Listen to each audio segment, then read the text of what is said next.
All right, welcome back to Third String Pod, another great day to podcast about sports. I'm Zach. I'm here with Pete Laclede and Ishan Nath. We are ready to talk about baseball and basketball, and maybe some NFL if we have time to get to that. So I'm going to kick things off with our Off the Bench segment here.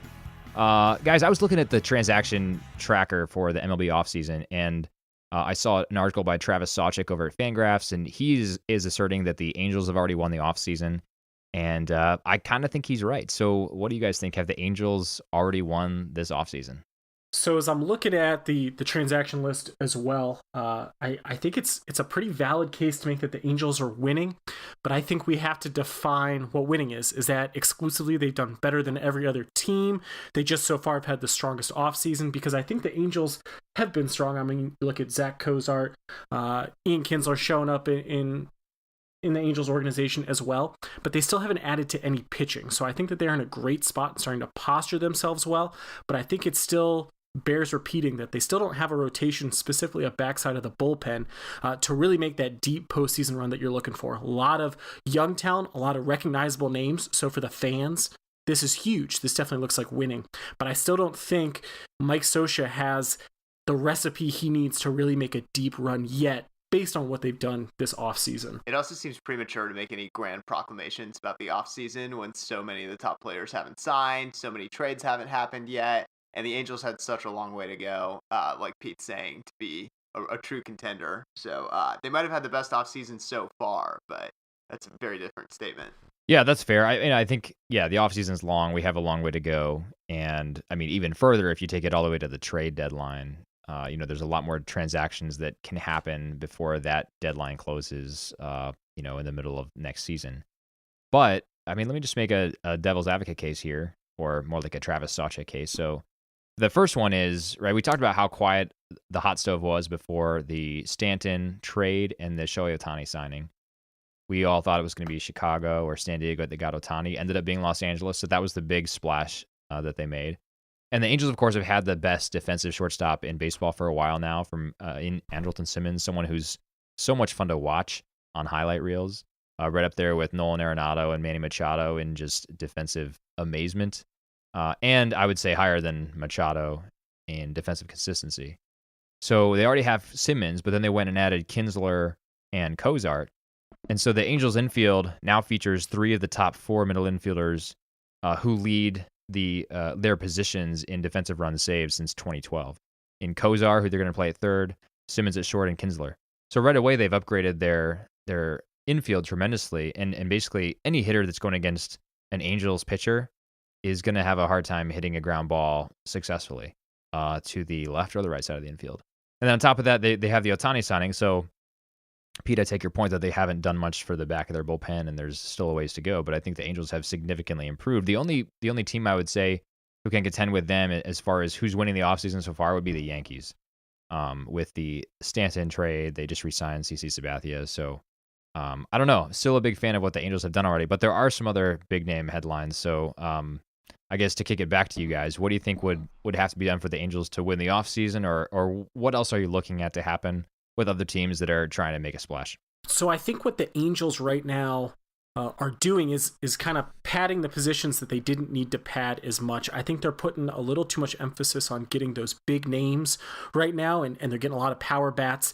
But it seems like one of the problems the Angels had last year, at least in my opinion, was how much they had to move around all of these different pieces, specifically with the starting rotation. But they had some infielder churn, figuring out where to put the aging Albert Pujols, who I'm a huge fan of, but it's just he's not producing for how much that contract is worth. And right. We knew back in 2011 when he signed that this was going to be a problem, and the Angels wanted him to be an Angel for life. But I think it's going to take kind of the not necessarily a manager of the year resume from Mike Scioscia, but right now he's still looking at kind of a house of cards and all these different pieces all the time, that they're padding areas that get the fans excited and put a few more power bats in there. But overall, they're really not plugging the holes that I think they need to plug. So kind of a long answer, not exactly answering your question, but overall, it just seems like they're going for the big flashy moves to contend in that Los Angeles heavy AL West market overall. whether it's the Astros, whether it's the Mariners going after D. Gordon. The AL West, I think, has been the most exciting, but not necessarily in terms of fitting the pieces together that you're looking for with a championship team. I totally agree with your point that the Yankees right now are easily the other team to look at. A lot of that is obviously the Giancarlo pickup. That was, I think, the most exciting pickup of the offseason. I'd even contend as exciting, if not more, than Ohtani, because we didn't necessarily see Giancarlo coming, and now we pair Giancarlo and Aaron Judge. That's a lot of fun.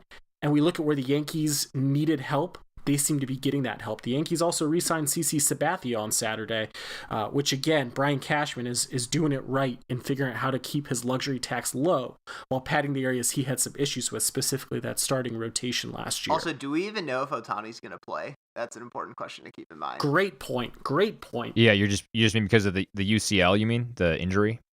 Yeah, it seems like he might be out for the year, right? Right.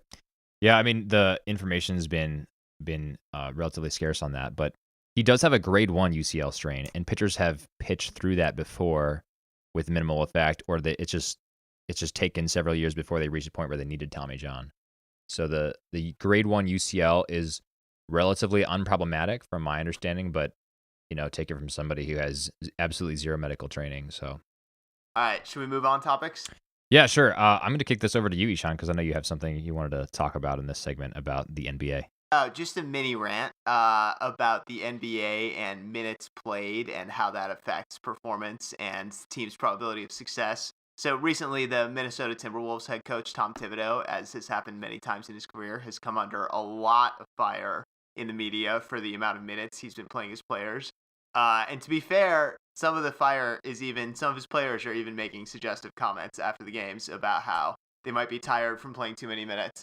So I don't want to stake out too strong a claim here that it's definitely true that no amount of minutes can make players tired and make them play worse. But I do think that there's kind of an overreaction that goes way beyond the evidence we have, and kind of this weird tendency to call people who think that more minutes is okay anti-science or anti-evidence, which I think is kind of an important critique of what we mean by the words. I think there's an important critique to be made of what we mean by the words science and evidence here, which I'll get into in a second. So I'm not going to make this too long, but basically the numbers on minutes played in the NBA that people are citing are really a lot lower than the numbers used to be in this age where we're so worried about minutes. Yeah. So Jimmy Butler, who's leading the Timberwolves in minutes, is playing 37.3 minutes per game right now, which is just behind Giannis Antetokounmpo, who's leading the league in minutes. And then Andrew Wiggins, who's 8th, and Karl Anthony Towns, who's 13th, are playing 36.9 and 35.5 minutes per game. But if we look back, even as recently as 11 years ago, there were 9 guys in the NBA playing over 40 minutes a game, so almost 3 minutes more than Butler. And the leader, Allen Iverson, in 05-06, was playing 43.1 minutes per game. And LeBron, a young LeBron, was playing 42.5 minutes per game back then. And we can see he's still going strong at age 33 in his 15th season. So Jimmy Butler, who's second in the NBA minutes right now, would have been 33rd in the NBA minutes played in 05-06. And so Wow. The numbers of minutes that people are complaining about these days are historically not that high.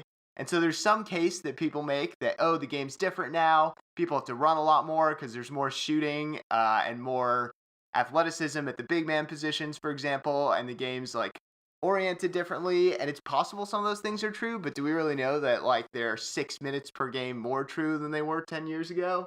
And so I'm saying it's possible that these minutes per game are out of step.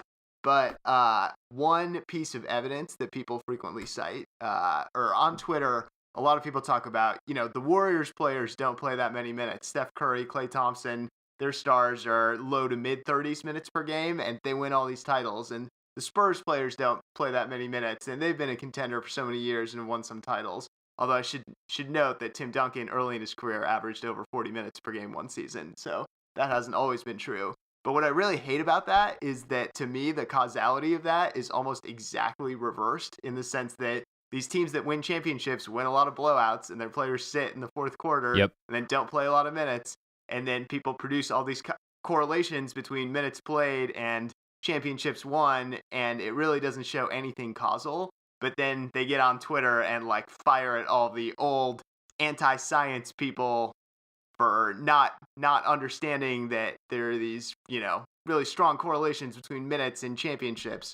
So I don't know I think I could have articulated this case a little better, but basically I think the science has some ways to go on these NBA teams are being run into the ground kind of cases that are being made. So, Ishan, is this just the pitch count debate that Major League Baseball had really 5 or 6 years ago at most? Is it just now making its way into the NBA? Like you're saying that it's just as the system is progressing? Or is this becoming such a hot button issue for another reason that we're not tracking on, you think? Yeah, it might be similar. My impression is that the pitch count debate had a lot more evidence behind it and a lot more. Like the analytic reasoning was a lot more solid. I'm saying it's like the pitch count debate, except people are declaring it concluded without actually making a strong case. Gotcha. All right, we can move on topics though. Thanks for letting me rant about that. Yeah, no, that's a good rant. I just want to add quickly. I mean, I've heard a lot of this controversy, and I've seen people getting mad at Thibodeau for these decisions, but it's not like the Timberwolves are blowing teams out of the water. So, Ishan, you mentioned that there's this sort of reverse logic where the good teams get to sit their players, right? So people use that to point to the good teams and say, see, look how much these players rested, but they have their causality reversed.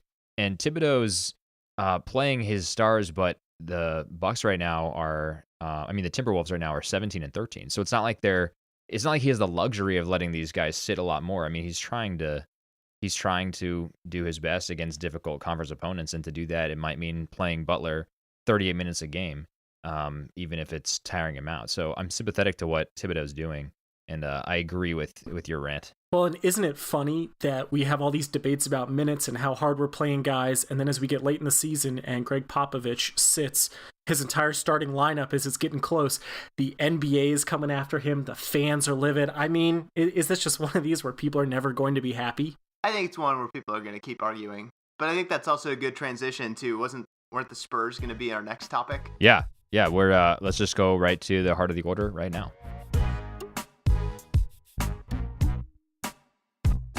So, yeah, I did want to talk about the Spurs, and Kawhi Leonard's one of my favorite players to watch because I love defensive players in the NBA. And it's been really sad because this whole season he's been out until last Tuesday when he made his debut. He played only 16 minutes, understandably, since he's trying to come back from injury. In those 16 minutes, had 13 points scored, 6 rebounds, 1 assist, 1 steal, 1 block. So the Spurs right now are ranked 5th in ESPN's Basketball Power Index.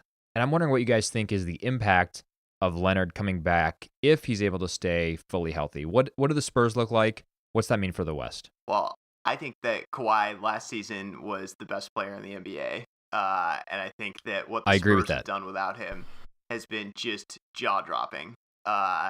I did not expect... The Spurs are basically like cardboard and duct tape right now, and a bunch of guys who, weren't drafted, weren't looked at as real NBA players. Brandon Pauls and the Bryn Forbeses of the world are, Davis Bertans, guys no one's ever heard of, are out there making contributions in classic Spurs fashion. And the fact that they're anywhere near the top of the West with this roster without Kawhi is absurd. And, they're getting the NBA's best perimeter defender and a guy who averaged, 25 and a half points per game on a true shooting percentage of Steph Curry levels last year. So he's a top 5, top 10 offensive player, and he's the number 1 defensive player, and the Spurs are already 3rd in the West without him. So they're definitely a legitimate contender with Kawhi. Yeah, I totally agree. I really liked your point about how good he was last year and how I thought little attention he got, that for as big of a year as it was in the West specifically, it seemed that none of the attention was really on the Spurs. And that might just be an effect of how good the Spurs are year in and year out under Greg Popovich. But overall, I had a lot of the same points I wanted to bring up that you just noted. I do think a little of the Kawhi Leonard debate does center around the fact that he plays in such a good system. And I know that that's kind of a cliche right there. I think while the 76ers have a trust the process, I think San Antonio kind of has a trust the system right now. But overall, I think a little bit of the credit goes to Tim Duncan and Manu Ginobili and Tony Parker and all those guys.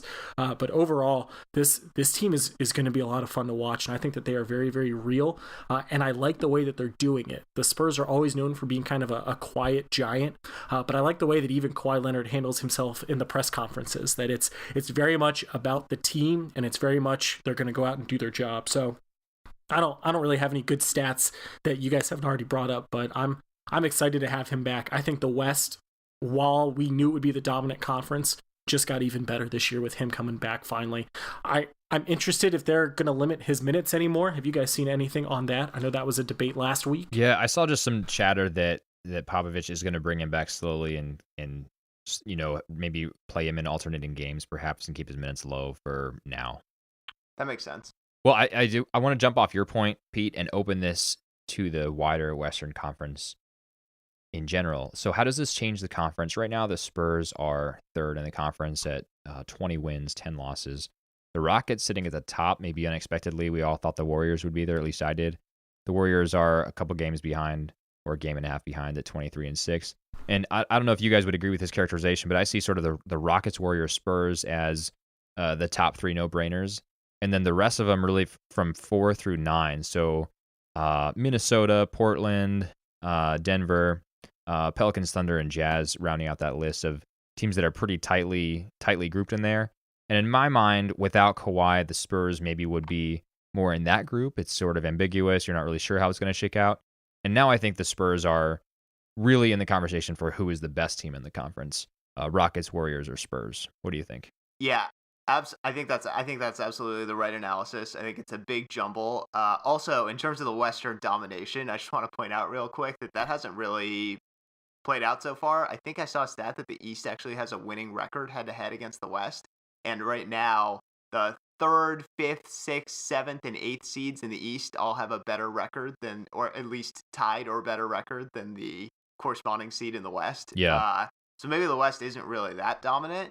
But I just want to also plug on the 3-team race you mentioned at the top, how important that makes the number 1 seed relative to any other year, because the number 1 seed will not only get home court advantage in the conference finals, but also will get to avoid playing those other 2 teams until the conference finals. And right now the Rockets at 24-4 are a bit ahead of the Warriors at 23-6, and the Warriors fortunately have had a bit of an easy schedule without Steph for the last couple weeks, but Curry's still out until probably the rest of December.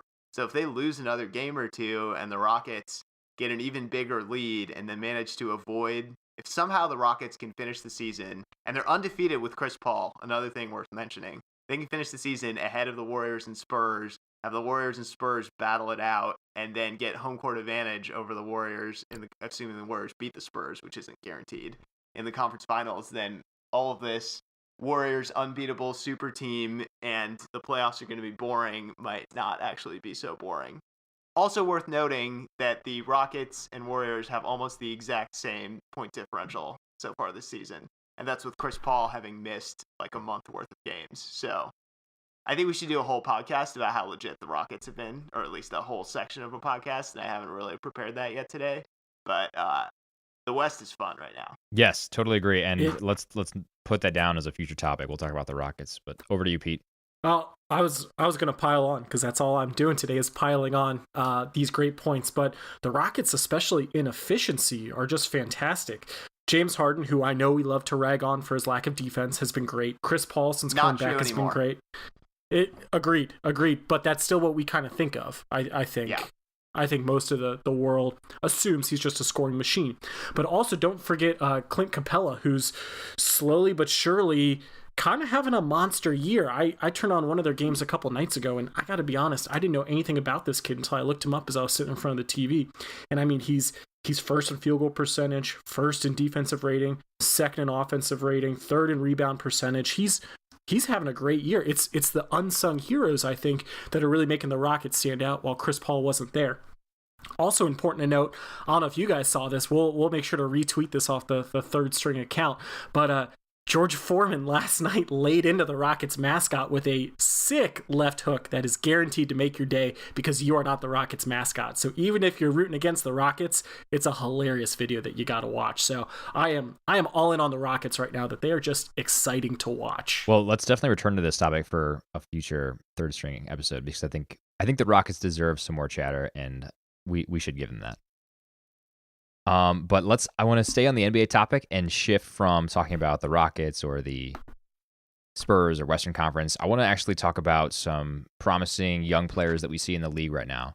And I have a question for you guys. If you were to choose one player from the NBA, doesn't have to be a rookie, but just one player from the NBA to build your new franchise around. Let's say you're the general manager of a new NBA franchise. Who are you going to pick? Let's say there's an expansion draft and there are no protected picks. So you literally have your pick of anybody in the NBA. Who are you going to choose to build your franchise around? So I think the key here is the expansion draft framing makes it seem like your team's not going to be a contender in the first couple of years. And so kind of want to build up to contender status. So I'm going to give Giannis Antetokounmpo a lot of bonus for being only 23 years old due to that. And I think what he's doing right now, 30 points per game, 55% shooting, playing. He's basically a 6'10" point guard who can guard any position on the floor.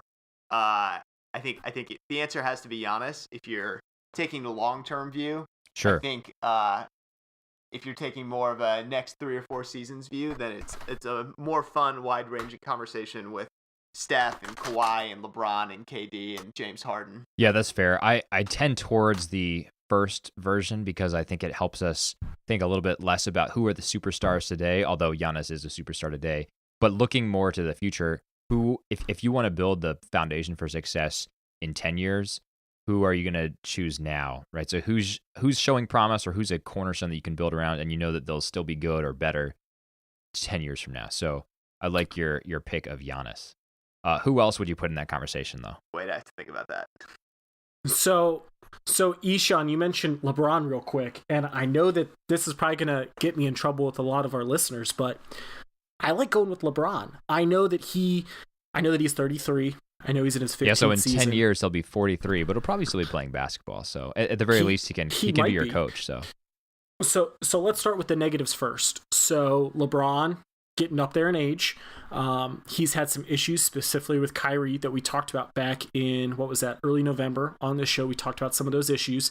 He's known for having issues with some of the other All-Stars. Obviously, he's gotten along with Dwayne Wade pretty well, but otherwise, they struggle to bring superstars to stand next to him, which is a little surprising given his personality.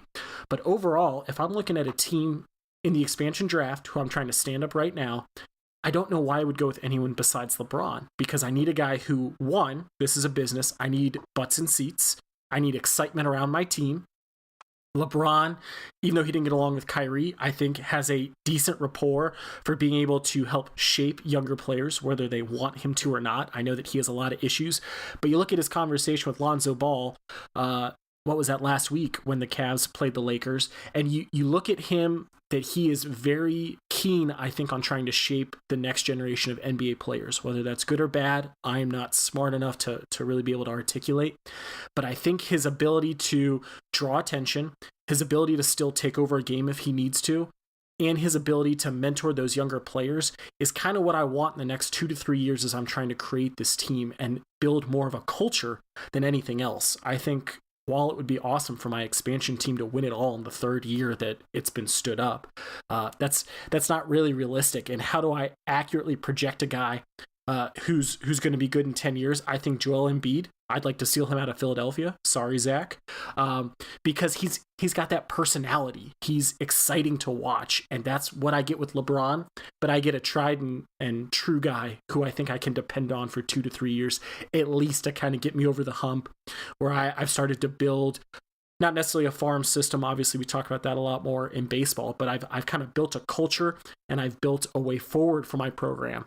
And so that's what I want. I want a guy with passion. I want a guy who's going to put butts in the seats too, because I'm a businessman, right? Yeah. So to answer your earlier question, Zach, of other guys in the conversation, I think the strongest contender is definitely Anthony Davis. to take over Giannis, if we're going to restrict to the young guys, the under 25s roughly. Yeah, sure. And then, Pete mentioned Embiid. He's totally in the conversation. Porzingis is in the conversation. I think Ben Simmons, what he's done as a rookie this year, definitely puts him in the conversation. If he starts to develop a reliable jump shot, I think we have no idea how great he's going to look in a few years. Nikola Jokic of the Nuggets, I think, is a guy who doesn't get as much attention, who should be in the conversation. And then Karl Anthony Towns, I've been watching a lot of Timberwolves games because of all the former Bulls I love on their team. And so Karl Anthony Towns, I think, is traditionally in this conversation. I think this year people are discovering that he has a ways to go on defense before he is legitimately at the top of this conversation. Yeah, fair enough. I think you guys bring up really good names. I was going to jump into the Simmons camp. I think Ben Simmons, he's been really fun to watch this year because he does most things well. Now, yeah, you mentioned the jump shot. He's not a three-point shooter. But when you look at how he ranks against historical rookies, so I for example, went to Basketball Reference and pulled up the play index to look at how he compares to other rookies since the year 2000. In minutes played, he's number 9. In field goals per game, he's number 6. In 2-point field goals per game, he's number 3. In assists per game, he's number 4. In steals per game, he's number 3. So he's having really sort of a historical rookie campaign so far this year. 12th in points per game. And I do want to see a little bit more development from him, but he's only 21. He's 21 and a half, or not even 21 and a half. So this is somebody who I know the Sixers are really excited about and Sixers fans are really excited about. And if I were starting a new franchise, I might look at Simmons as the guy. Embiid's really interesting, but Embiid's injury history is concerning. So I don't think I'd want to start a team with him, if only for that reason, that he's really good when he's on. He is, I think Embiid's leading, I think he's the leading all rookies since 2000 in blocks per game. I mean, talk about an exciting player to watch when he sneaks up behind someone to block their dunk. That's awesome.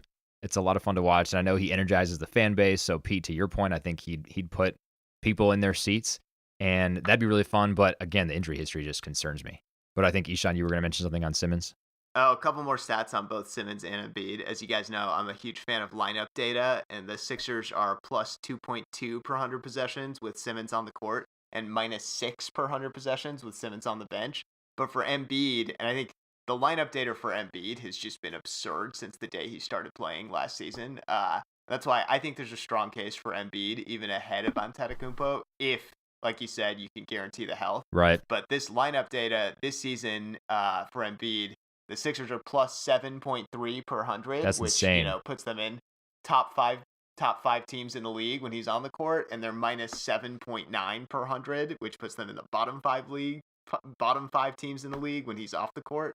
So difference of 15.2 so far. And obviously lineup data is noisy. There's other variables going on. But this has been a pretty consistent thing for Embiid since he's come into the league, that the Sixers are just absurdly better with him on the court. It's kind of Steph Curry-like. He's the other guy with like crazy lineup data throughout his career.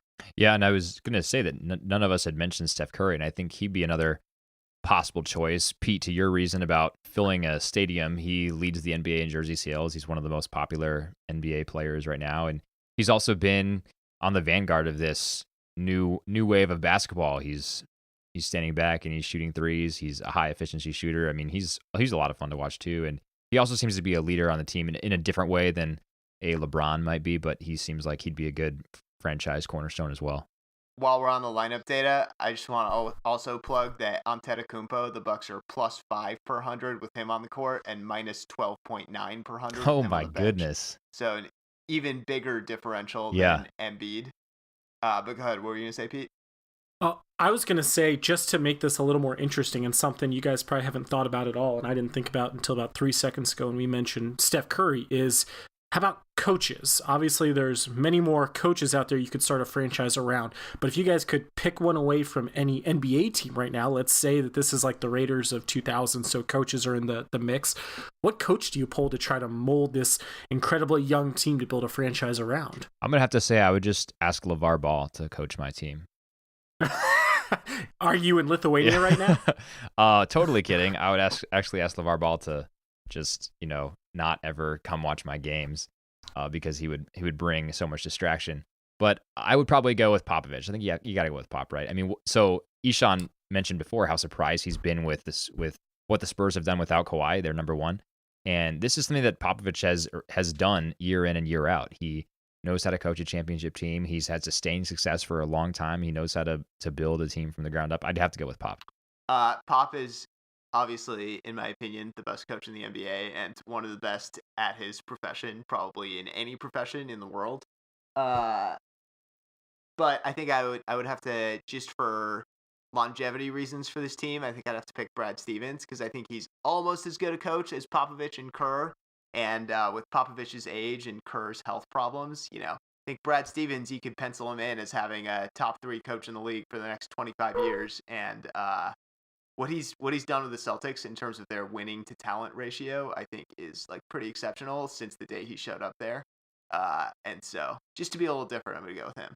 Oh, I think that's a great choice. No, that's a great point. I mean, I value the longevity for the player that I chose, but I didn't really think about that for the coach. So yeah, I like the Stevens pick. I like Steve Kerr. I think he's a fantastic leader. He seems like a great dude. Plus, he got in a fight with Michael Jordan once upon a time, so that's pretty exciting. But I think that the health consideration, just like we talk about for Joel Embiid, is important for Steve Kerr. I think Brad Stevens is a great pickup, Ishan.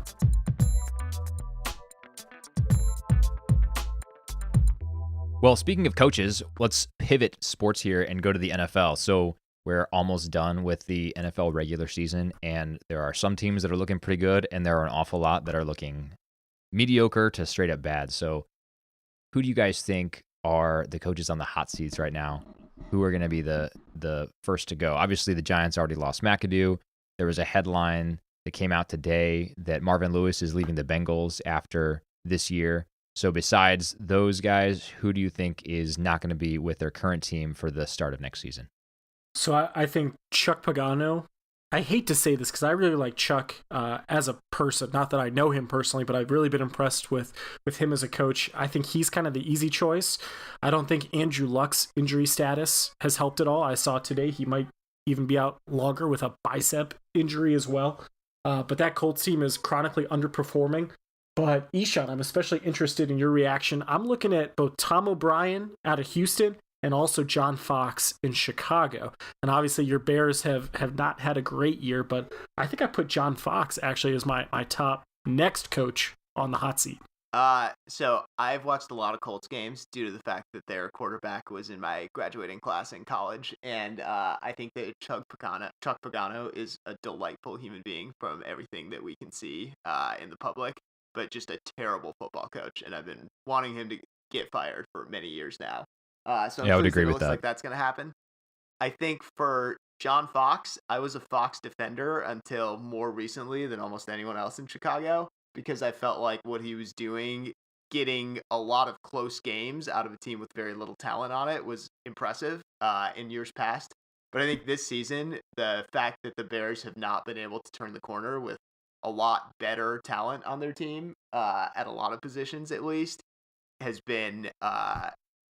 I think Fox has run out of time in Chicago, and I think some games in particular, their performance has just been an embarrassment this season. I think losing to the Rodgers-less Packers, losing to the 49ers. The Bears aren't a super talented team, but this season they've lost a bunch of games in which they were favored and really should have won. And Fox has made some egregiously bad decisions that we won't rehash. So I think Fox is gone.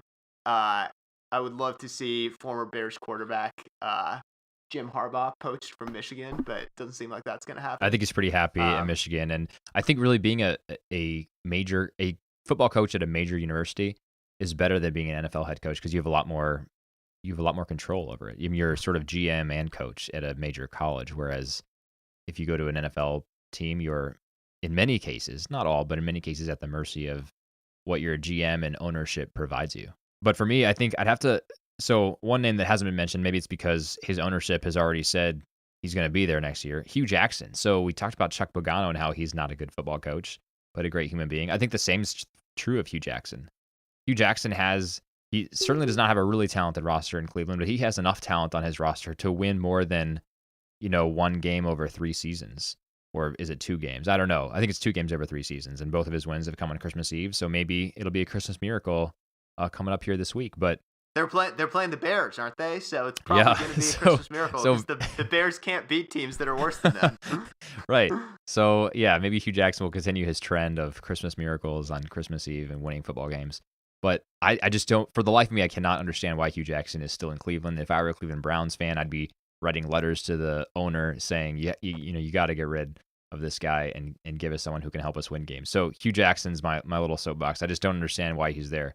Again, nothing against him as a person. Seems like a great guy, but is not winning football games, and that's what you have to do as a coach. I was going to bring up Dirk Cutter, though, in Tampa Bay. He's only in his second season now, but he's not doing well. His overall record in the NFL is 13-16. He's 4-9 this year with the Buccaneers, and he has a lot of talent on that team and is just not executing. And I looked at his college record, too. He was at Boise State from 98 to 2000, did very well there, 26-10 overall. 20-5 in his final 2 seasons. And then he went to Arizona State and really wasn't great at Arizona State. His best season was kind of an outlier. 2004 was 9-3, but his last season there before he moved on to other things was in 2006, and he was at 7-6 at Arizona State. So he doesn't seem like he's a great head coach either, and he's just not producing the results there at Tampa Bay. They have Jameis Winston, a very talented, potentially franchise quarterback, and Winston has really taken kind of a step back this year and is not looking like the guy that they thought he was when they drafted him. So I'd have to say Cutter's on the hot seat, and I am expecting him to be let go when the season concludes. I think that's a good call. I do want to draw attention to, there are a lot of reports out of Houston that Bill O'Brien having a lot of issues with the Houston management. I think most of his quarterbacks, with the exception this year of Deshaun Watson, have also regressed under him pretty significantly. Watch for him to be possibly walking away from Houston, or Houston walking away from him here soon. And the irony is that Bill O'Brien was supposed to be the quarterback whisperer, right?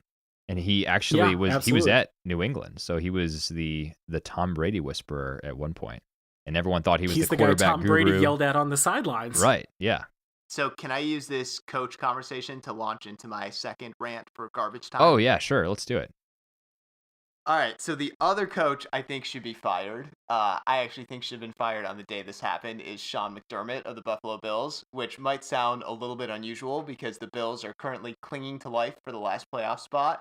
But a few weeks ago, McDermott made a very controversial decision that to bench his starting quarterback, Tyrod Taylor, for rookie backup quarterback, 5th-round pick, Nate Peterman from Pittsburgh. Yep. And at the time that he was benched, Taylor had 10 touchdown passes and 3 interceptions, one of only 4 quarterbacks in the NFL to have 10 or more TD passes and 3 or fewer picks. And he had some rushing yards and a couple rushing touchdowns. When he was benched, Taylor had the lowest career interception percentage in the history of the NFL for quarterbacks with at least 1,000 passes thrown. He was 13th in total QBR. He was 6th in Pro Football Focus's film breakdown quarterback ranking. So clearly a successful starting quarterback on a team that at the time was 5-4, ready to make the playoffs, gets benched for Nate Peterman, this like unheralded rookie who was listed as kind of like a development flyer prospect in most of the draft rankings. And Peterman came in, he threw 3 picks in his first 8 passes after Taylor had thrown 3 in 9 games. Ended up throwing 5 picks for the game. The Bills got blown out by the Chargers, a team that is only 1 game behind them for the last playoff spot now. And obviously that game was the tiebreaker, so that game could easily cost them a playoff spot.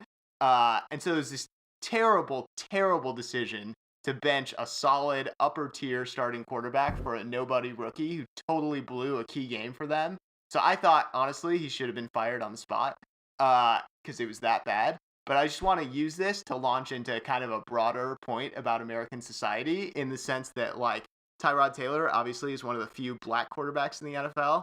And I think this is like a great little illustration of how racial bias happens and how racism can hurt without anyone being a racist or anyone saying anything racist. So I'm not saying that Sean McDermott I'm not calling him the R word. I'm not saying that he intentionally did this because Tyrod Taylor is a black quarterback. But I'm saying that there's a double standard, and this is how it manifests itself, and this is what happens in corporate America. And I have some evidence of that here. So when you listen to the quotes that Bills fans and Bills commentators make about Tyrod Taylor, it really sticks out, the kinds of things that they say about consistency and using his head and things like that. And so I found a great quote in an ESPN article from a Bills fan. Quote, Tyrod blows. He's no better than E.J. Manuel. They're the same quarterback. Of course, E.J. Manuel in his NFL career has 20 touchdowns, 16 interceptions, and a passer rating of 77. It's kind of widely regarded as not an NFL starter. Taylor in his career, 49 touchdowns, 18 interceptions, and a passer rating of 91.2. Slightly different. Obviously. Slightly different. Yeah, and Manuel also is like a very big, not as mobile guy. He runs the ball a little, but more as like a power guy. And Taylor's like smaller, faster. They're just completely different players. Literally, the only thing they have in common is that they're both black. And so that was kind of rang off some alarm bells for me. And then I found some research from from an assistant professor at the University of Colorado, where they basically sampled people on quarterback attributes. And so they showed people some photos and paragraphs describing black quarterbacks and white quarterbacks, and then had the survey participants rate the quarterbacks on a variety of attributes, such as, different football attributes and intelligence. And the white quarterbacks were rated better than the black quarterbacks overall for the same descriptions. And in particular, they were rated as more likely to be intelligent consistently. Even when a black quarterback was specifically described in the description as being highly intelligent, they were still rated as less intelligent than the white quarterbacks. And so I think we have something going on here where it's this little microcosm of American life where 70% of NFL players are black, but only 25% of the starting quarterbacks are. And so, given that they call the plays and it's a cognitively demanding position, I think we could say in some sense it's the white collar job of the NFL. And much like corporate boardrooms all around America, it seems like the black employees are not getting a fair shake in this white collar job. And so I'm not bringing this up. I don't think this is anyone's fault, quote unquote. I'm not like trying to make some sort of enraged attack. I'm just saying that like this is how racial oppression happens. It's kind of just a series of implicit biases and accidents. And I don't think Tyrod Taylor would have gotten benched if he were a white quarterback. And I think that benching could cost the Bills making the playoffs. And it was, egregiously bad from a football perspective. And so I think McDermott should be out because it was bad. But I also think it was kind of like an interesting little NFL example of a broader thing.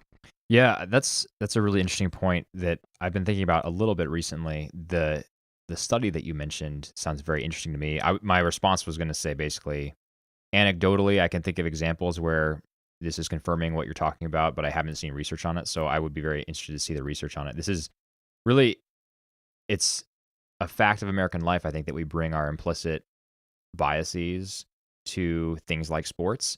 And in the case of the NFL quarterback, we might think there are exceptions. Donovan McNabb, Randall Cunningham. I'm just thinking of the Eagles specifically, but in many cases, I think a black NFL quarterback doesn't subscribe to the heuristic that people think about when they think about who is an NFL quarterback. And so for that reason, I think they might not be getting a fair shake. I mean, the one anecdotal example I would add to what you talked about was Cam Newton, who I think gets a lot of unfair criticism. And I think Cam Newton's a great quarterback in the NFL, but people criticize him a lot for kind of silly things that I think maybe another quarterback wouldn't get criticized for, like celebrating in the end zone, doing the Superman celebration, etc. So totally agree. And Pete and I talked about the Tyrod Taylor decision when it was made, when Sean McDermott made it, announced that Nathan Peterman would be starting. And I don't know if I agree with you that he should be fired for that or that he should have been. I think he sort of got his just desserts when Nathan Peterman went out there and was absolutely terrible and threw how many interceptions did he throw in that one game? It was five picks. Five picks. 5 picks. So I think in a half. Yeah, and that's right. And before he was replaced again by Taylor, right? So I think McDermott sort of had what was coming to him, and in just that outcome alone. So hopefully he learned his lesson. And I agree with you that Tyrod Taylor is a good NFL quarterback. We talked about his touchdown interception ratio exactly because that's what stands out. I mean, his interception ratio on the year is still second in the NFL, 1.23, right behind Alex Smith's 1.07. His rating on the year is 88.6. And he's been sacked a lot. He is sixth in the league for number of sacks he's taken. So this is a guy who's not throwing picks despite getting sacked a lot. And he's just, I think, not gotten a fair shake for that. So I agree. Should we move on to our shootout?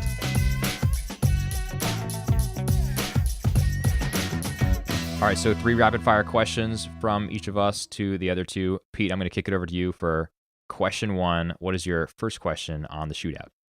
Let's stick with the NFL topics we talked about in the last segment. So Sunday afternoon, Jacksonville clinches their first playoff spot since 2007. Obviously, the world was pretty different 10 years ago when Jacksonville last clinched. A lot of pieces had to fall in the AFC South for Jacksonville to get there, but true or false, Jacksonville is the biggest surprise in the AFC this year. I will go with true. Did not expect them to be in line for, I think they're currently in line for the 3rd seed, right behind New England and Pittsburgh. So I will go with true. True.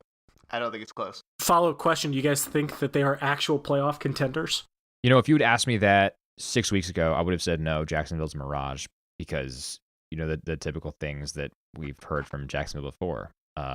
Lack of playoff experience, Blake Bortles under center, those sorts of things. But they figured out a way to make Blake Bortles a game manager. He doesn't throw many passes, and so he's not that much of a liability. They hand the ball off to Leonard Fournette, who's given not healthy right now. But they've really been riding on their top-tier defense with some of those offseason cornerback acquisitions. So it's been impressive to watch, and I have to say now they are in a position to win playoff games. Will they beat the Patriots or the Steelers? I would have to say no. But right now they're positioned to play Buffalo in round 1. I definitely think that is a winnable game for Jacksonville. Yeah, I agree. I think the bottom of the AFC is extremely mushy. So I could totally see them winning. I mean, I think at least one. I would go beyond that and say it's not just mushy, it's kind of a dumpster fire. The AFC doesn't actually have good teams outside of New England and Pittsburgh. And even Pittsburgh tries to give away games to bad teams when they play them. Pittsburgh's really good at playing to the level of their opponent, even if it means playing down to their level. So the AFC just doesn't have strong teams. I think all the strong teams outside of New England are in the NFC. And the NFC playoff teams, I mean, all of them right now as it's set up, Philadelphia, Minnesota, New Orleans, Los Angeles, Carolina, and Atlanta, I think nobody wants to play any of those, right? They're all potentially playoff game winners. All right. Do the Browns win a game? I'm going to go with yes for this one. We talked about Hugh Jackson and his Christmas miracles. So I think that this coming week on Christmas Eve, I guess next Sunday, Christmas Eve, will be the Browns' first win of the season and only win of the season. Yeah, I agree that they'll win a game. I'm not really sure if it'll be Christmas Eve or New Year's Eve. I just think the last 2 weeks of the season with teams who are out of it, playing teams who are out of it, are such a wild card that you really can't predict it. I got to imagine there's enough pride left in Cleveland that they're going to try either in week 16 or week 17. All right, so here's my question for you guys. Will Andrew Luck play more than 32 games for the rest of his NFL career? I can't answer this. It's going to make me cry. Yes, I think he will, but it's going to take him more seasons than 2 or 3, right? It's going to take 4 to 5 seasons. Andrew Luck is never going to play a full 16 games and then a couple games in the playoffs in another year. There's no way. Not only because of his injuries, but going back to Chuck Pagano, who we can all agree is a great dude, Andrew Luck has regressed so much. I've been to many Colts games. I watch him every week that I've got him on TV here. I'm a big Colts fan. He has regressed so much. There's no way he's the future for any NFL team who doesn't have a great quarterbacks coach, that all of his mechanics are off. His decision-making is not what it used to be. His confidence doesn't even exist anymore. It's not just going to be because of injuries that Andrew Luck's career is going to start petering out here soon. I am so outraged at everything Pete just said that every part of my body is shaking, so I'm just not going to say anything about it. I just want to say that the Colts are a despicable organization that deserves 100% of the blame for everything that has happened in Andrew Luck's career. We've all seen the stats. I think it was in Luck's first 3 seasons. The difference in hits taken between Luck and the guy who took the second most hits was bigger than the difference between the guy who took the second most hits and the guy who took the 28th most hits or something. And so that offensive line and that coaching staff has completely physically decimated their quarterback. And I'm like more angry about it than I am about like anything besides like the Trump Muslim ban or something. So let's just move on. All right, we haven't talked too much college football today. So last question for college football. So as we're getting ready for bowl season, the constant debate of who the top coaches are is going to be coming up. Who is your guys' college football coach of the year right now before we hit bowl season and the playoffs? I think I'm going to go with Kirby Smart at Georgia. Georgia was a team that I certainly didn't have, tops in the SEC East, but they've done it, and they rebounded from their bad loss to Auburn to win the SEC Conference Championship, and now they're college football playoff bound. So I think I'm going to go with Georgia. I like your Georgia pick. I think I'm going with Lincoln Riley out of Oklahoma, though, taking over that program when Stoops left in April or May of this year. That team was going to be good but not great, and he now has them sitting in the college football playoff. He is a Heisman winner, and I think there's still a high ceiling in Oklahoma. Heisman Schmeisman. I would like to give an honorable mention to Scott Frost, formerly of UCF, now of Nebraska, although he will be coaching UCF in the bowl game. I mean, if you love Scott Frost so much, why don't you marry him? Oh my gosh! I just like UCF and their undefeated season, and I'm happy that Scott Frost gets to go home to Nebraska now. It's a feel good story, and his team loves him. I think he did good things at UCF. I agree. All right, well, I think we're just about out of time, actually a little bit over, but that's it for Third String Podcast. Thanks so much for listening. You can follow us at Third String Pod or on Facebook.com/Third String Pod. You can also find us on Twitter. I'm at Zach Crippen. Pete is at Pete_Lecleed. And Ishan is at Ishan_Nath. So check us out there. Also, stay tuned for a bowl preview special episode coming up later this week, interviewing Joel Cox, a former Ball State football player and bowl alumnus. So that should be a good conversation and a lot of fun. In the meantime, thanks for listening to Third String Pod.